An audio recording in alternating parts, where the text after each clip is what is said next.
I'll go second because I'm gonna use my man Link as a transition into my game. This game, even though I wasn't like a super fan of this series like I was of like Tekken and Mortal Kombat, this was probably the first time that a crossover game hit me in the right in the soul. Oh, that was also a good transition. No This transition. is Soul Calibur. This was back in the Blockbuster day. This is the second one. This is back when Blockbuster was at its peak. And they did something that I don't think was the first time in gaming. It was definitely the first time that I saw it, where Yeah. they had they dropped this game on every system, all three systems, which at the time was GameCube, Xbox, and PS2, I believe. Yep. And every single version of those had a different character that was unique to that platform. So the PlayStation 2 version had Heihachi from Tekken as an additional character. And this was before DLC. This was before we were into that. Xbox had Spawn. And of course, GameCube had my man Link. Now, when you saw like stuff like Marvel vs. Capcom, which was out by then, right?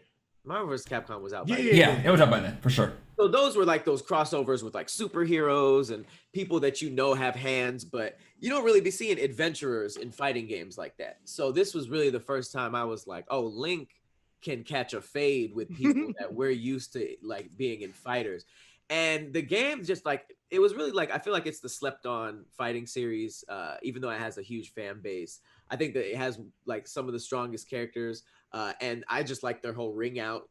If you're not as good as Tekken and Street Fighter, you have to have something different. So their whole like ring out system has always been dope. But just them adding Link and Heihachi, I wasn't huge on Xbox. I think I played with Spawn a couple times, but it was mainly Link and Heihachi.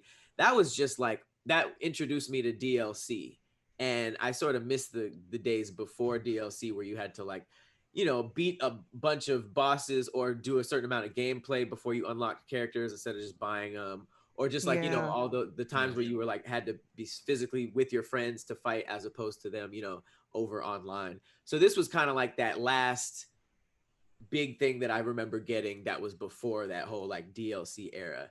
And I remember Link being pretty good too. Like No, I Link don't was think fire.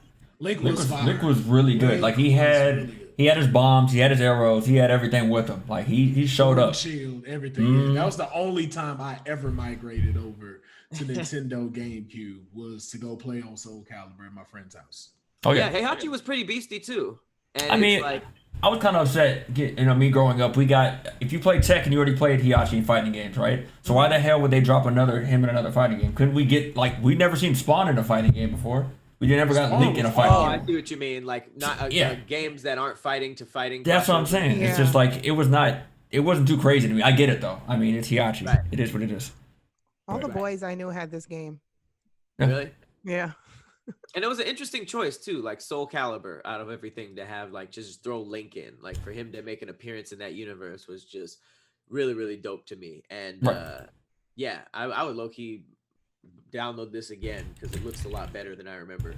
Yeah, it's not as bad as I thought it was gonna be. And this is a second edition because 6 is out right now. So. Yeah, right. I know, right? Yeah, they had a couple of these. So yeah, that was my game, Soul Calibur 2, with their really, really creative marketing. It really made you want to buy the same game 3 times, which is ridiculous nowadays. But absolutely. Yes,